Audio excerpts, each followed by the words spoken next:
ওকে জানতে হবে, ওকে বুঝতে হবে যে ওর বউ মহান, আর এই সত্যিটা ওকে চোখ খুলে মেনে নিতে হবে। যে বউ তার নিজের স্বামীর এবং স্বামীর পরিবারের সম্মানের কথা ভাবে, তাদেরকে সমস্ত আঘাত থেকে আগলে রাখে, হ্যাঁ নবাব, সে মহান, সে মহান। এরকম বউ সবার ভাগ্যে জোটে না রে। কি বলতে চাইছিস? হ্যাঁ, কি বলতে চাইছিস? কি করতে বলছিস আমার? বরণ করবো ওনাকে। বোঝাবি নবাব, একটু শান্ত হয়ে ঠান্ডা মাথায় বোঝাবি ওকে। একটু ভালোবাসা দিয়েও তো বোঝানো যায়। বল, কি চেয়েছে ও তোর কাছে? গয়না চেয়েছে, শাড়ি চেয়েছে, কি গয়না করেছে? চেয়েছে সবাই মিলে একটু আনন্দ করে পুজো করবে। হ্যাঁ মানছি নবাব, মানছি, সেটা সেটা সম্ভব নয়, কিন্তু সেটা তো ওকে বোঝাতে হবে আমাদের পরিস্থিতিটার কথা। তাই বলে তুই এইভাবে ওকে ছোট করতে পারিস না নবাব। বড়দা ভাই, আপনার পায়ে কি হয়েছে?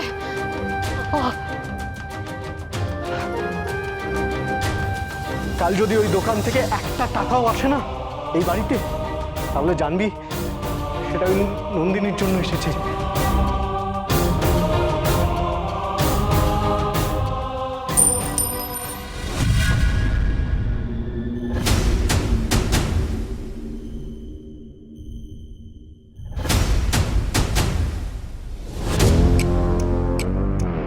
ওই যে একটা টাকা, কাল ওপেনিং না তোমাদের দোকানের? দোকানটা খুলছে তো, তাই অগ্রিম ভিক্ষেটা দিয়ে দিলাম। বড় বৌদি, মাইন্ড ইউর ল্যাঙ্গুয়েজ। ও মা, কেন কেন? এর থেকে বেশি আর রোজগার তো তোমাদের হবে না এই দোকান থেকে। হ্যাঁ, ওই 1 টাকা ঠিক আছে, তাই আগে থেকে একটু মানসিক প্রস্তুতি নিয়ে থাকতে বলছি। ধন্যবাদ না।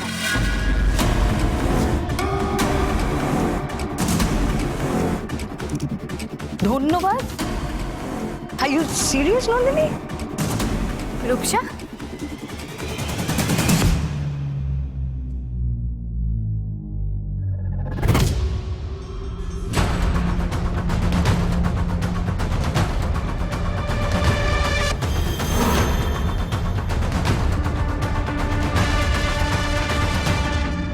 এটা তো ফাঁকা, কেন নিয়ে এলি?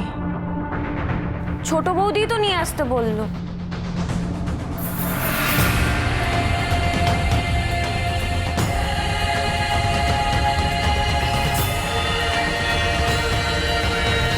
আপনি নিজেও জানেন না আজ আপনি কত সুন্দর একটা বুদ্ধি দিয়ে দিলেন। কাল এই ফাঁকা লক্ষ্মীর ভার দেখবেন কিরকম ম্যাজিক দেখায়।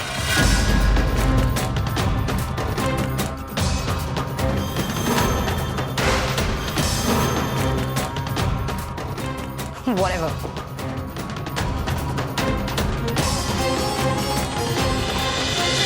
বাহ, সাবাস। শেষে বড় বৌদি দেওয়া ভিক্ষে এবারে ছোট বৌমা নিল। বাবা, কাল দেখে নিও, উনি কাল এমন কোনো ঘটনা ঘটাবেন আমাদের দোকান উদ্বোধনের দিনে যাতে আমাদের মাথা হেট হয়ে যায়। বাবা, বাবা তোমাকে বারবার বলছি আমার কথা শোনো। বাবা, ওনার কোনো কথা শুনবে না প্লিজ।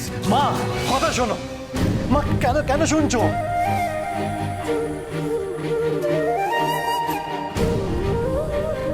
হ্যাঁ, সেই আমি তো খালি সবার মাথা হেট করি। আমি জানি আপনার চোখে আমি খারাপ, খুব খারাপ।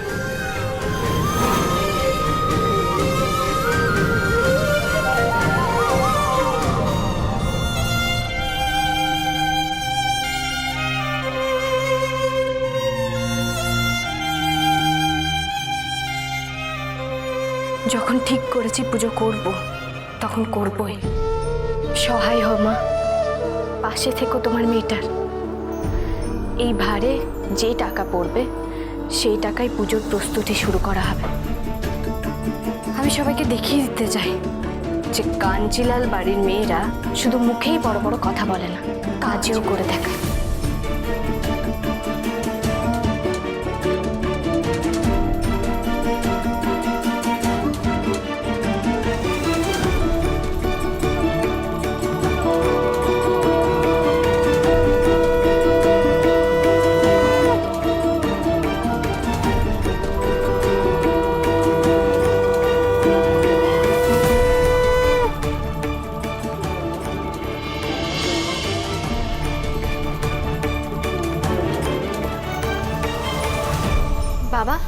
কি ভাবছে?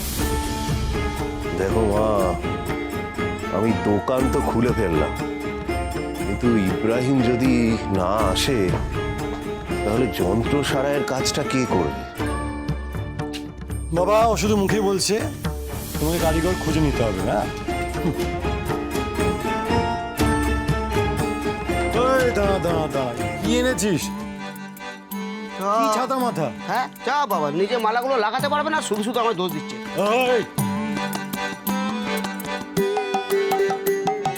বেশি কথা দেখি।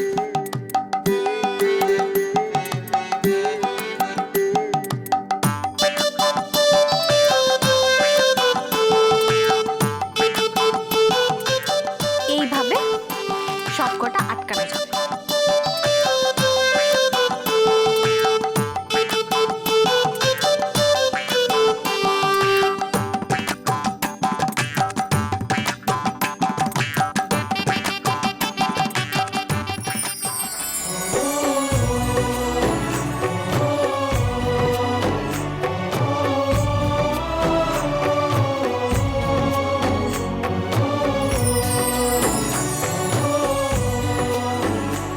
বাবা, ইব্রাহিম চাচা আসবেন, আমি যখন বলছি ঠিক আসবেন।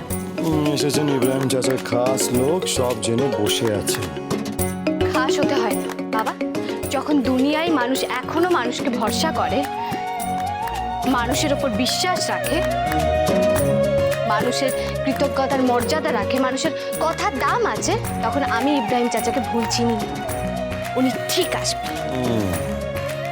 বাবা তুমি কিন্তু ভেবে গিয়েও, ঠিক আছে? তারপর দেখবে কাজ এসে গেছে, কারিগর নেই। আর এই বৌমার তালে তাল মেলাতে গিয়ে গীতবিতানের নাক যেন না কাটা যায়। উনি আসবেন। উনি আসবেন না। আসবেন। আসবেন না। আসবেন। আসবেন না। আসবেন। না। বড়ে বাবু,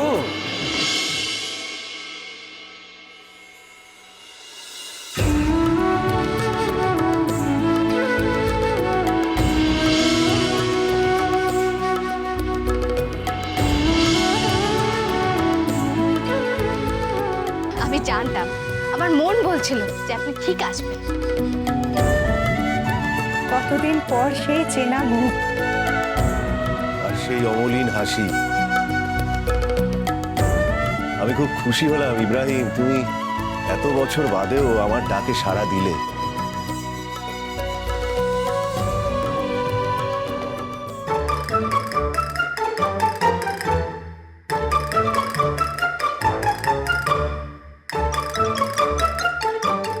অনেক অভিমান জমেছিল বড়ে বাবু আপনার ওপর, लेकिन छोटे রাজার বউ সে সব দূর করিয়ে দিয়েছে।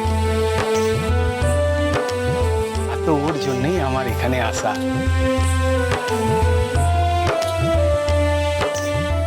বড়ে বাবু, আমি আপনার নিমক খেয়েছি, বললেন আজ সেই নিমকের দাম চুকাতে এখানে এসেছি। সব দরকারে আপনি মালিক হিসেবে আমার পাশে ছিলেন, আজ আমিও আপনার পাশে আছি। लेकिन ও যন্ত্রগুলো কোথা গেল? ও হারমোনিয়াম, ও সিতার?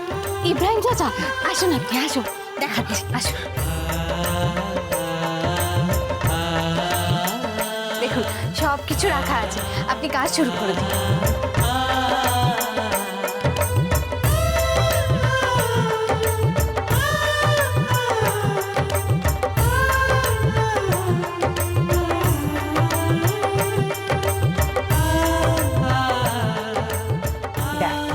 শেষ পর্যন্ত কিন্তু ছোট বৌমার বিশ্বাসই জিতল। আমি বলছি তুই মিলিয়ে নিস, এইবারে দুর্গাপুজোটাও কিন্তু ও করেই ছাড়বে।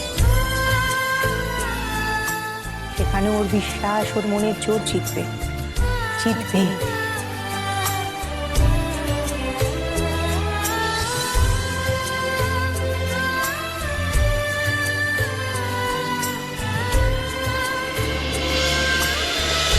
নবাবিনন্দী